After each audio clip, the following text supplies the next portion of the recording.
The doctor is in. We're talking eye health from the outside looking in with board certified and fellowship trained ophthalmologist Dr. Tanya Perich. Welcome, doctor. Thank you so much for being here today. It's a pleasure to be here with you, Carissa. So eye health, especially for me, is really important. So before we talk about sort of the outside looking in, which I think is such a cool approach, how often should we all be getting our eyes checked?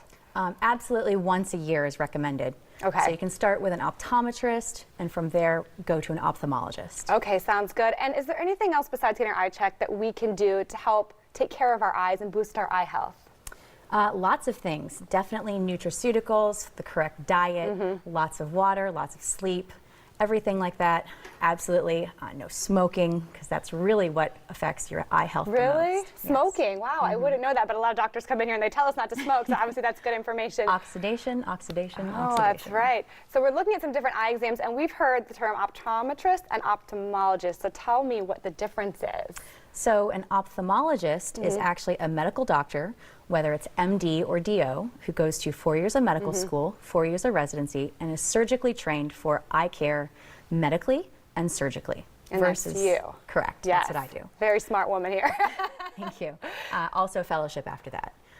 Versus an optometrist who goes straight from college to optometry school, where they do glasses, low vision therapy, all things like that with contact lenses, but no surgical training. So just a little bit different. So you have some unique experience with that surgical training. What type of enhancements might be helpful to our eyes? Surgically or what exactly? Either way. So like, is there anything we can do around our eyes that can kind of help our eyes? I'm thinking things like brow lifts or anything like that. Does that help our eyes? So I do a lot of cosmetic surgeries as well as medical surgeries. Okay. I do brow lifts, I do eyelid lifts, mid-facelift, neck lift, things like that. I also do a lot of CO2 laser resurfacing. And when it comes to the surgery, I do use the laser rather than a scalpel. So that way you're getting coagulation and less bruising, minimal downtime with your healing process. Something we hear about is eyelid surgery. What exactly does that involve? That involves making an incision in the eyelid crease. I use the laser for that, and you take off extra skin and extra muscle. Okay, so we're seeing that right here. So talk me through the difference in the two pictures. So the above picture is before surgery, Okay. and the below picture is after surgery. And so patients, what is the reason why a patient would want to get this done? Sometimes for cosmetic purposes, maybe they don't like the excess skin that they have. I can also do laser resurfacing to the skin to tighten that tissue if you're not someone who's really ready for surgery just yet. Because we really don't want to be doing multiple surgeries because of scar tissue, things like that. So there are smaller procedures we can do in the clinic.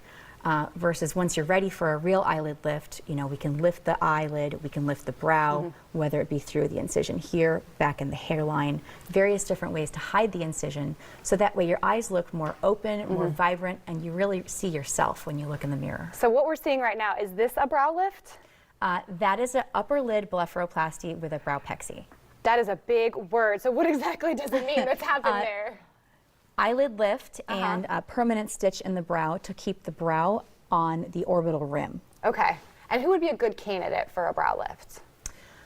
Pretty much anyone who's starting to have sagging of the frontal part of the face. If you're starting to have a little bit of hooding on the sides.